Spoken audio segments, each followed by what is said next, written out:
ಬಗ್ಗೆ ಸುತ್ತಕೊಳ್ಳುವಂತಹ ಒಂದು ರೀತಿಯಾದಂತಹ ವ್ಯವಸ್ಥೆ ಪರಿಸ್ಥಿತಿ ಕಾಣಿಸ್ತಿದೆ ಸರ್.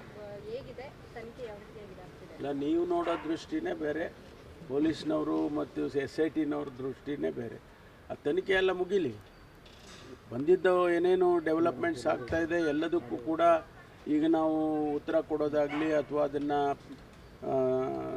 ಪ್ರಚಾರಕ್ಕೆ ತರೋದಾಗಲಿ ಒಳ್ಳೆಯದಲ್ಲ. ತನಿಖೆ ಸಂಪೂರ್ಣ ಆದಮೇಲೆ ನಮಗೆ ಗೊತ್ತಾಗುತ್ತೆ.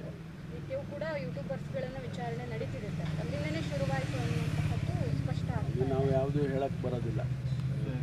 ಯಾರ್ಯಾರು ಇದರಲ್ಲಿ ಲಿಂಕ್ ಇದೆ, ಯಾವ್ಯಾವ ಡೈರೆಕ್ಷನ್ಗೆ ಇನ್ವೆಸ್ಟಿಗೇಷನ್ ಹೋಗ್ತಾ ಇದೆ ಅದನ್ನು ಅವ್ರು ಮಾಡ್ಕೊಳ್ತಾ ಇದ್ದಾರೆ. ಯೂಟ್ಯೂಬರ್ಸ್ ಇರ್ಬೋದು, ಬೇರೆಯವರು ಇರ್ಬೋದು, ಮಾಧ್ಯಮದವರು ಇರ್ಬೋದು, ಅಥವಾ ಸಾರ್ವಜನಿಕರು ಯಾರು ಅದೆಲ್ಲ ಹೇಳ್ತಾ ಇದ್ದಾರೆ. ಅದೆಲ್ಲ ಅಂತಿಮವಾಗಿ ಆಚೆ ಬರೋವರೆಗೂ ನಾವು ಏನು ಹೇಳಕ್ಕೆ ಬರೋದು. ಮಹಿಳಾ ಸಂಘಟನೆಗಳ ಮುಖಂಡರುಗಳು ಸೋನಿಯಾ ಗಾಂಧಿ ಅವರು ಲೆಟರ್ ಕೂಡ ಬರೆದಿದ್ರು ಸರ್.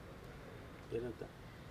DK ಶಿವಕುಮಾರ್ ಮತ್ತೆ ಲಕ್ಷ್ಮೀ ಹೆಬ್ಬಾಳ್ಕರ್ ಅವರು ಷಡ್ಯಂತ್ರ ಇದೆ, ಒಂದಿಷ್ಟು ಸಮಸ್ಯೆ ಆಗ್ತಿದೆ, ಆ ರೀತಿಯ ಹೇಳಿಕೆಗಳನ್ನು ಕೊಡಬಾರ್ದು ಅನ್ನುವಂತಹ ನಿರ್ದೇಶನವನ್ನು ನೀಡಿ ನೀವು ಅನ್ನುವಂತಹ ಲೆಟರ್ಗಳನ್ನು ಬರೆದಿದ್ದೀವಿ. ನಾನು ನೋಡಿಲ್ಲ, ಆದರೆ ನಾವು ಕೊಟ್ಟಿರ್ತಕ್ಕಂಥದ್ದು SITಗೆ ಯಾರೂ ನಾವು ಇಂಟರ್ಫಿಯರ್ ಆಗೋದಿಲ್ಲ. ಚೀಫ್ ಮಿನಿಸ್ಟರ್ ಆಗಲಿ, ನಾನಾಗಲಿ, ಅಥವಾ ಯಾರೇ ಬೇರೆ ಯಾರೂ ಕೂಡ ಇಂಟರ್ಫಿಯರ್ ಆಗೋದಿಲ್ಲ. ಅವರು ಇನ್ವೆಸ್ಟಿಗೇಷನನ್ನು ಮಾಡಿ ಸಬ್ಮಿಟ್ ಮಾಡ್ತಾರೆ, ವರದಿಯನ್ನು ಕೊಡ್ತಾರೆ.